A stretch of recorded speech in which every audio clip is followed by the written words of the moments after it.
All right, week 19, we're focused on this is called advanced user research.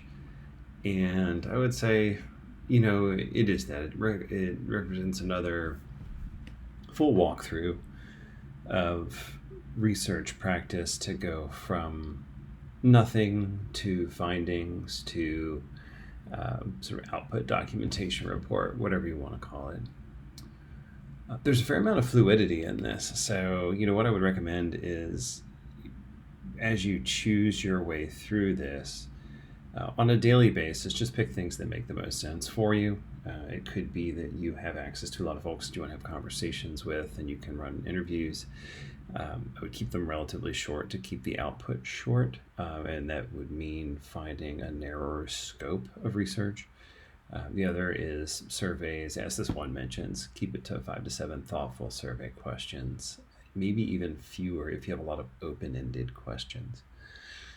But yeah, just be mindful of how work compounds with qualitative input, in that, an hour of capture for one interview could be a couple hours of review of that interview, could be even more hours of synthesis, and then if you have multiple of those, how that compounds as you try to make sense of what is happening across all of your interviews.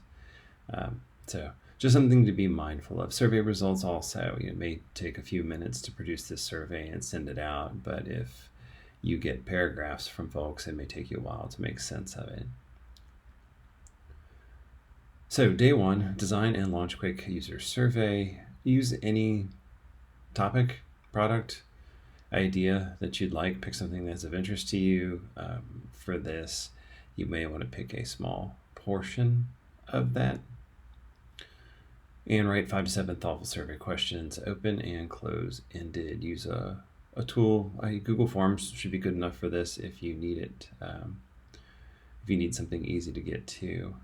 And share it with 2 to 3 people to get input from them. And you can also go on places like Craigslist, Reddit, if you know where users are, and post the survey. LinkedIn, find a number of locations to post this, but you can also just send it out to friends and family, potentially even on social media. Maybe they know folks who this is very relevant for.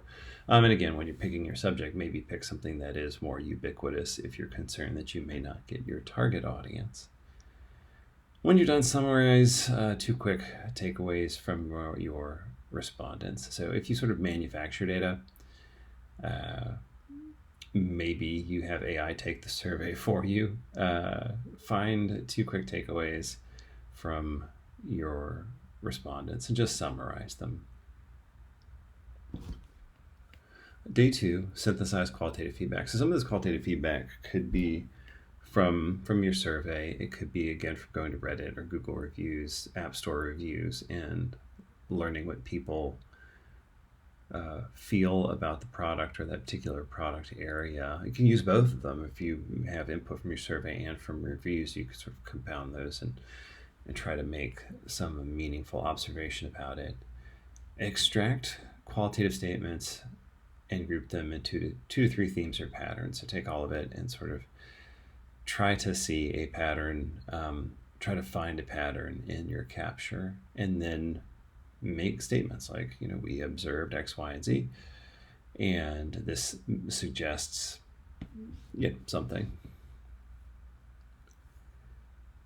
Day 3, build a research-based persona. So if you feel you have enough data, go through and create a simple persona. I wouldn't make this a very complex persona. I would include things, because in many ways, when organizations build personas, they're trying to build a complete representation of that person. And what I would say is, in this exercise, you may need to go simpler and just highlight those key points that are critical to the nature of the user. So if the type of technology they're using doesn't matter, then I wouldn't mention it. But if them being on their mobile device all the time is critical to how they interact with the thing that you're studying, then it's probably beneficial to include it. If their gender doesn't matter, which I would say a lot of times it doesn't, there's no need to include it. If their age doesn't matter, there's no need to include it. But if it does, maybe it's something that happens at a specific age. Maybe you're talking about the transition into Social Security. Maybe their age does matter. But again, try to find those things that matter and include them in the persona. And then try to add some things to the persona, I think, that help draw a connection between the audience and the persona. Make them super lightweight. Day 4, develop a feature hypothesis. So take all of your findings so far, plus your persona, and write a hypothesis about a new product feature or improvement. And you can write it in this format, you can write it in another format, but this one seems to be good. We believe this type of user needs a feature or solution in order to achieve something. What's the benefit or outcome? And then we know this to be true because we observe stuff in our research. Maybe include a few assumptions or risk. This assumes X, Y, and Z. One of our risks is that it could be based on what you know about the users. It could be based on how your study was conducted. It could be based on how the world is changing. There could be so many things that present risks.